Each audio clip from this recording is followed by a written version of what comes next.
मनुष्य की सबसे बड़ी भूल यह है कि वह स्मृति को जमा करने की क्रिया समझता है। वह समझता है कि पढ़ा हुआ याद रखना मतलब भीतर गोदाम भर लेना।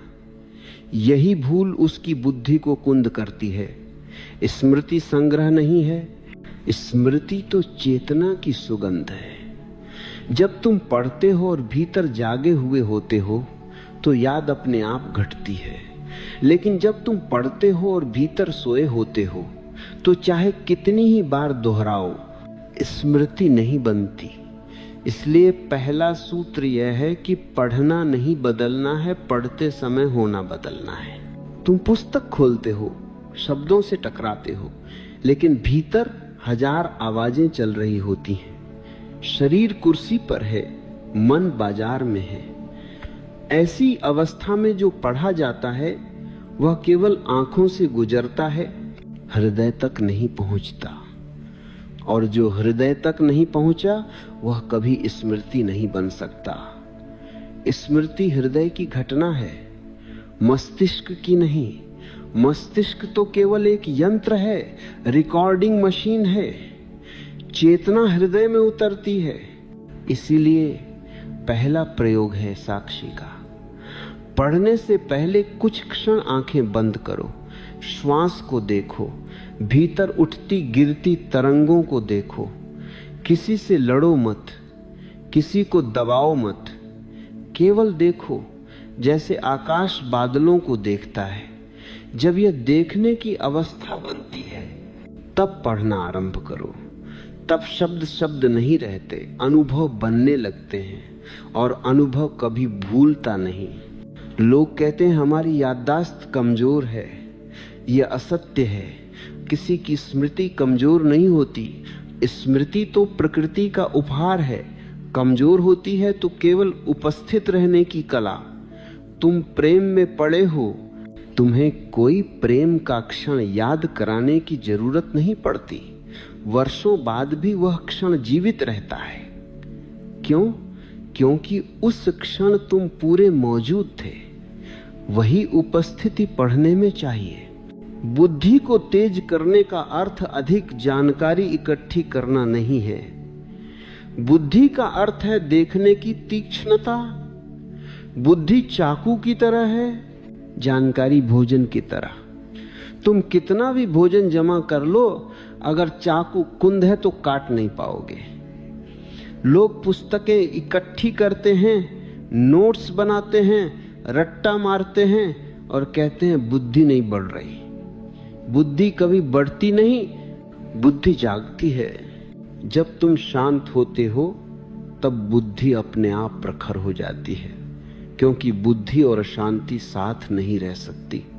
अशांति में केवल चालाकी होती है, बुद्धि नहीं। चालाकी तर्क है, बुद्धि अंतर्दृष्टि है। तर्क जोड़ता है, बुद्धि सीधे देख लेती है। पढ़ा हुआ याद रखने का दूसरा सूत्र है धीमापन। आधुनिक मन जल्दी में है।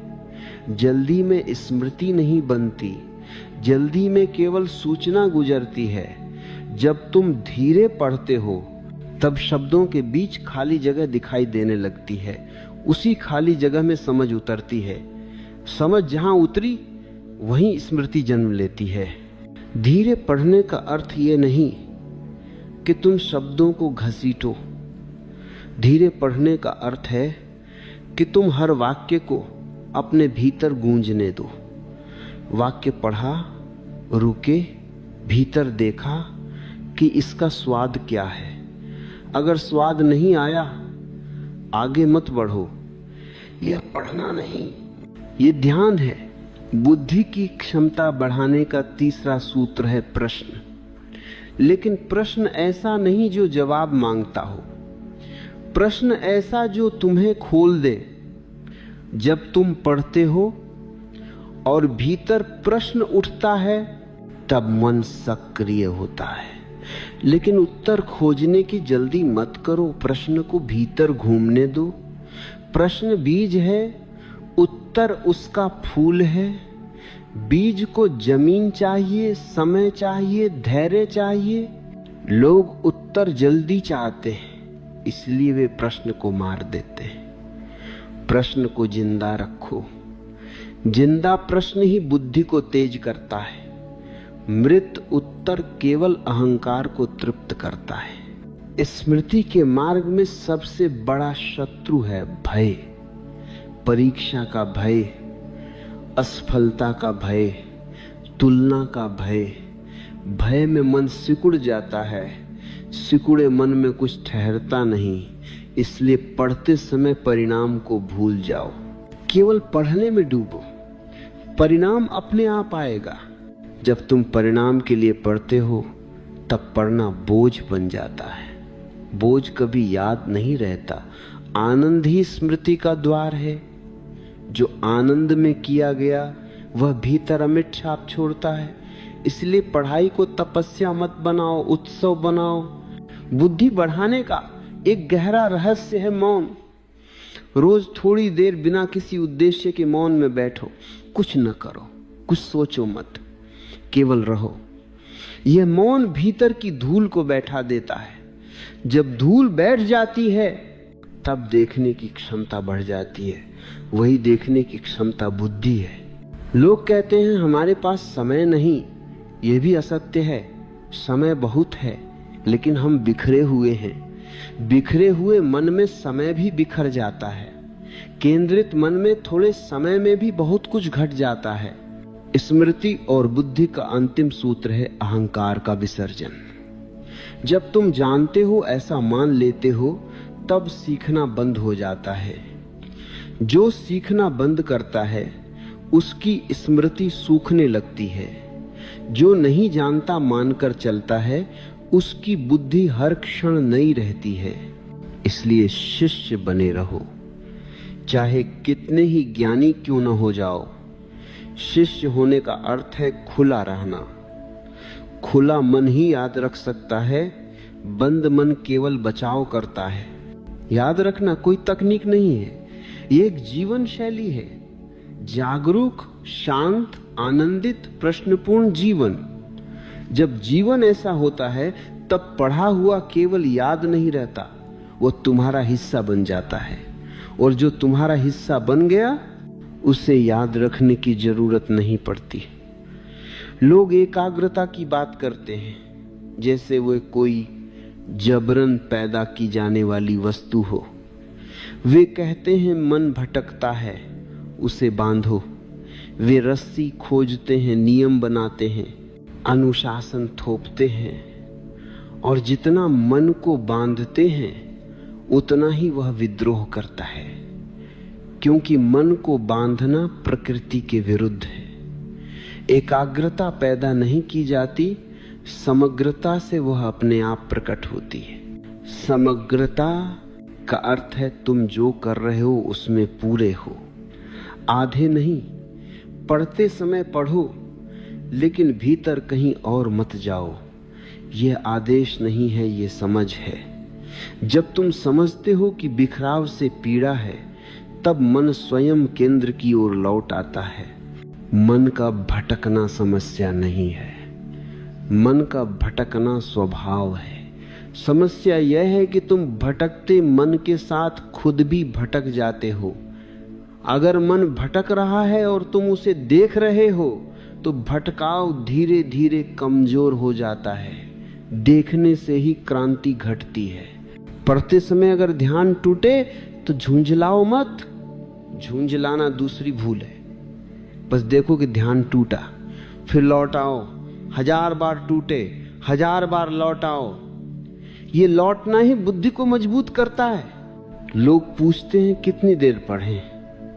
ये गलत प्रश्न है। सही प्रश्न है किस गुणवत्ता से पढ़ें। 5 मिनट की पूर्ण उपस्थिति घंटे भर की अनुपस्थिति से अधिक फलदायी है। मात्रा नहीं, तीव्रता मायने रखती है। जब तुम समग्र होते हो तब शरीर, मन और चेतना एक दिशा में बहते हैं। तब भीतर कोई संघर्ष नहीं रहता। संघर्ष ऊर्जा खाता है। संघर्ष के बिना ऊर्जा बचती है। वही ऊर्जा स्मृति बन जाती है। बुद्धि बढ़ाने का अर्थ है संघर्ष को कम करना। जितना संघर्ष उतनी कुंद बुद्धि, जितनी स्वीकृति उतनी प्रखर बुद्धि। पढ़ते समय अपने शरीर को भी शामिल करो। शरीर को दुश्मन मत समझो। अगर शरीर थका है, पढ़ाई व्यर्थ है। अगर शरीर जकड़ा है, मन भी जकड़ा होगा। इसलिए पढ़ने से पहले शरीर को थोड़ा ढीला करो, श्वास गहरी लो, रीढ़ सीधी रखो। शरीर का संतुलन मन को संतुलित करता है। लोग पढ़ते समय शरीर को भूल जाते हैं। वे सोचते हैं पढ़ाई केवल दिमाग का काम है। यह भी भूल है। जब शरीर जागा होता है तब मन भी जागता है। शरीर सोया हो तो मन भी ऊंघता है।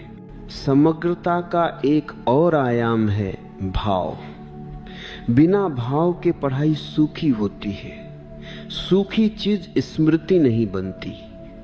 चाहे विषय कितना ही कठिन क्यों न हो, उसमें भी रस खोजो।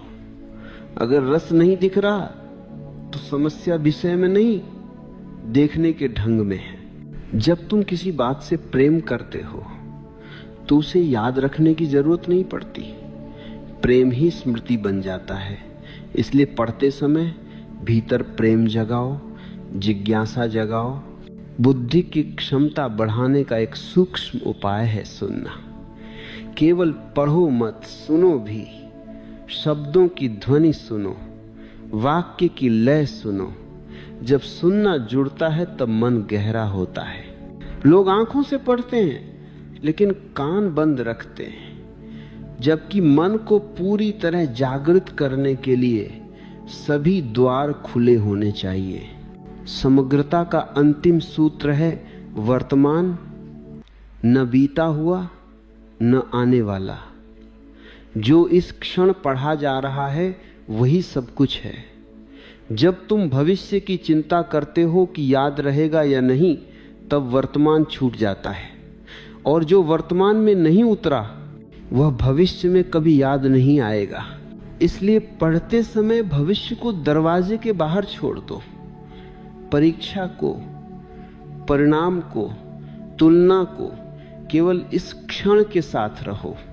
जो इस क्षण के साथ रहता है उसकी बुद्धि अपने आप धारदार हो जाती है, क्योंकि वर्तमान ही बुद्धि का घर है। अतीत स्मृति है, भविष्य कल्पना है। बुद्धि केवल अभी में सांस लेती है। जब तुम समग्र होते हो तब एकाग्रता की जरूरत नहीं पड़ती। वह छाया की तरह पीछे पीछे चलती है। और जहां एकाग्रता सहज है वहां स्मृति बोझ नहीं, आनंद बन जाती है। मनुष्य ने पढ़ने को एक यांत्रिक प्रक्रिया बना लिया है। वह समझता है दोहराओ, फिर और दोहराओ।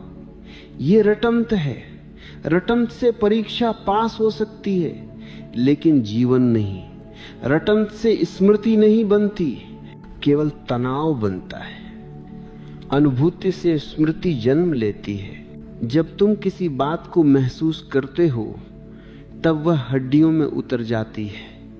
जब तुम केवल शब्द याद करते हो तब वे सतह पर तैरते रहते हैं। सतह पर तैरती चीजें पहली ही लहर में बह जाती हैं। इसीलिए पढ़ते समय सवालिया हाँ नहीं होना चाहिए कि कैसे याद करूं, बल्कि यह कि मैं इसे कैसे जीऊं। जो जिया गया वही याद रहता है। मान लो तुम कोई सिद्धांत पढ़ रहे हो, उसे केवल परिभाषा मत समझो। देखो वह तुम्हारे जीवन में कहां घटता है। जैसे ही तुम उसे अपने अनुभव से जोड़ते हो, स्मृति अपने आप गहरी हो जाती है। बुद्धि बढ़ाने का अर्थ है अनुभवों के बीच सेतु बनाना। बुद्धि वह शक्ति है जो बिखरे अनुभवों को अर्थ देती है। रटंत में कोई सेतु नहीं होता। शब्द अलग, जीवन अलग, इसलिए शब्द टिकते नहीं। अनुभूति का पहला चरण है कल्पना, लेकिन कल्पना भी खेल नहीं होनी चाहिए। पढ़ते समय दृश्य बनाओ, रंग भरो, गंध, स्पर्श, ध्वनि जोड़ो। जब सभी इंद्रियां शामिल होती हैं तब मस्तिष्क पूरी तरह सक्रिय होता है। मस्तिष्क आलसी नहीं है, वह अधूरा इस्तेमाल किया जा रहा है। दूसरा चरण है मौन। पढ़ने के बाद तुरंत अगला पन्ना मत खोलो, थोड़ा ठहरो। जो पढ़ा गया है उसे भीतर गूंजने दो, जैसे पत्थर पानी में गिरता है और तरंगें फैलती हैं। अगर तुम तुरंत दूसरा पत्थर फेंक दोगे तो पहली तरंगें दब जाएंगी। आज के मनुष्य को ठहरना नहीं आता, वह हर क्षण अगला चाहता है, इसलिए कुछ भी भीतर नहीं उतरता। अनुभूति का तीसरा चरण है अभिव्यक्ति।